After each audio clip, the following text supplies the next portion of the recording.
and this will never make national news.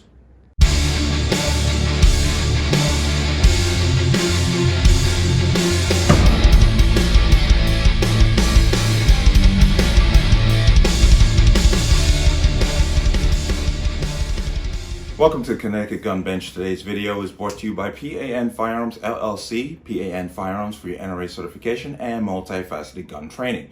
You can reach us at 203-300-6343 or use our website at www.panfirearmsllc.com. As always, there's a link in the description box below. But let's talk about this. Charleston, West Virginia. Apparently, a longtime criminal felon decided to go on a shooting spree with an AR-15. He was shooting at what appeared to be a graduation party.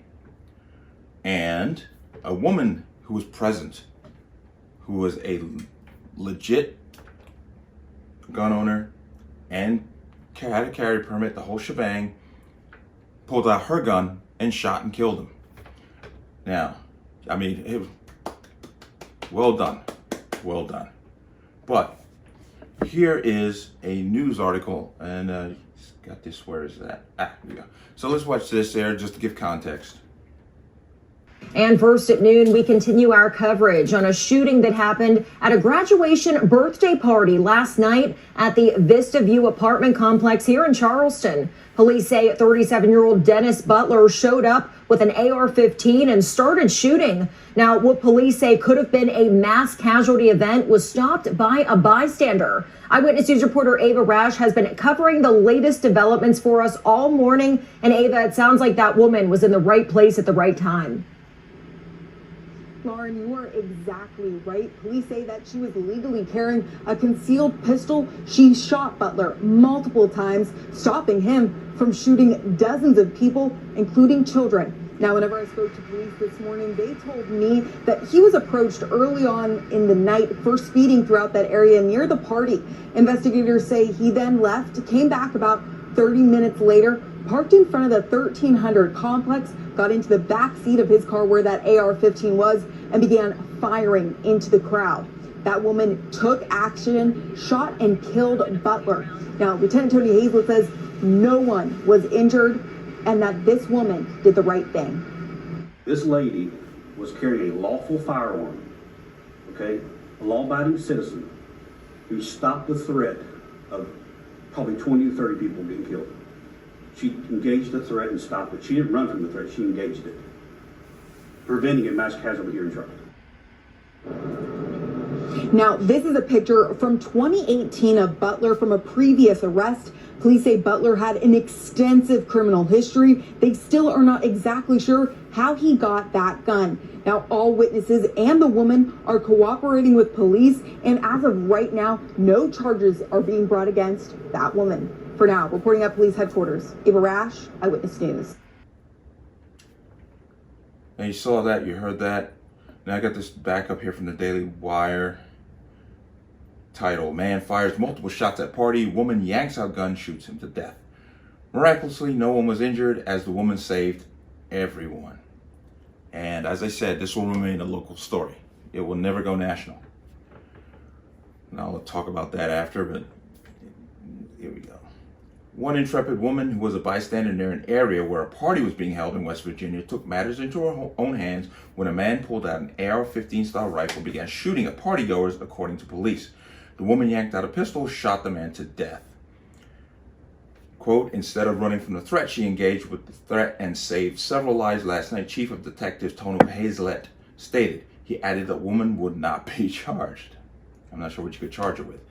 No one else was injured after Dennis Butler, 37, started firing into the crowd gathered in a grassy area near an apartment complex in Charleston, according to police. Quote, there was a graduation party, a party with kid, Hazlett said at a press conference. So obviously somebody just graduated high school and another birthday party. We could have had a casualty shooting there. He estimated between 30 to 40 people attended the parties. Hazlett said Butler was at the apartment complex earlier. He was approached about speeding while there was a birthday party, graduation party going on. He said that Butler did have an extensive criminal history, according to WCHS. Butler later returned in his vehicle and parked near the party. Hazelet noted that roughly 30 minutes passed between the time Butler left and then returned, he said. He got in the back seat and pulled out an AR-style rifle and started firing into the crowd. Hazelet stated that the woman firing her gun was lawfully carrying a firearm and was not a member of law enforcement, just a member of the community. There were multiple gunshot wounds, Hazelet stated. He quickly engaged him and returned fire. Quote, again, I credit her with being vigilant, watching him get out, engage the threat, stopped him, Hazelet said.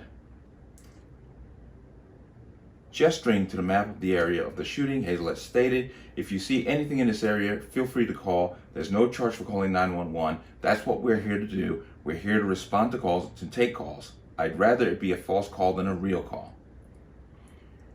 If you think you see a gun call, he said, advised, we'll respond. The woman, joined by several witnesses, waited for police to arrive after the shooting. All said that they would cooperate with any investigation. She did the right thing. I don't know if any other person would have done that, Hazelet concluded. Now, there's another article here that I want to breeze across real quickly, because this once again paints the complete picture. But this is from, it must be a local affiliate, Fox 11 Eyewitness News, but court records, man killed in Charleston shooting had extensive criminal history. That's a real shock. But I'm not going to read all this because it pretty much repeats, but I want to go into here.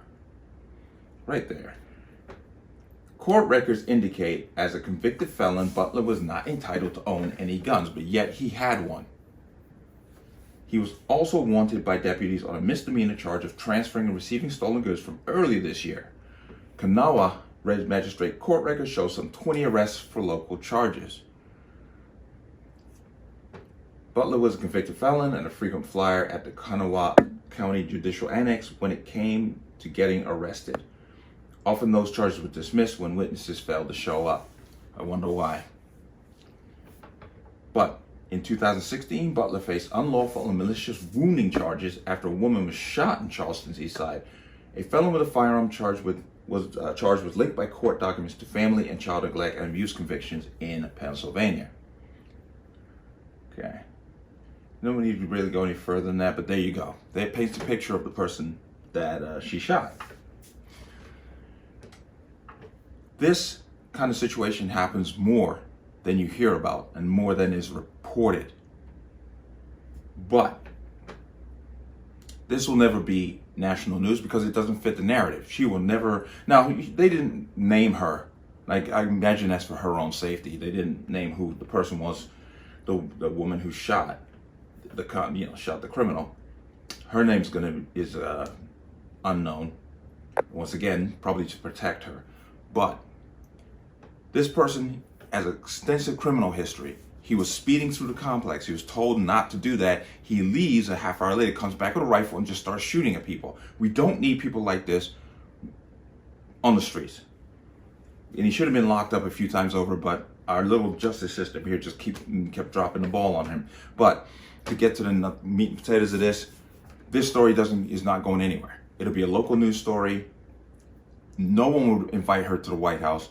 Biden is definitely not going to fly himself out there to congratulate her because this does not fit the narrative. This does not fit the narrative that they want.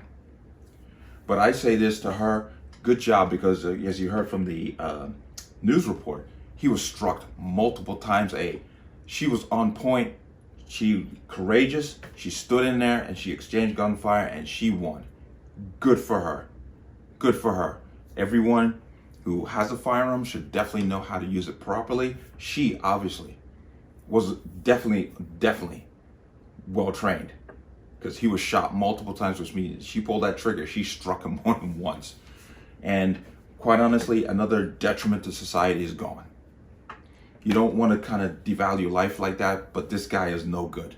And he proved it with this move here, because if she hadn't have been there, or if the so-called anti-gunners trying to make a safe society had their way, she wouldn't have been there with a gun.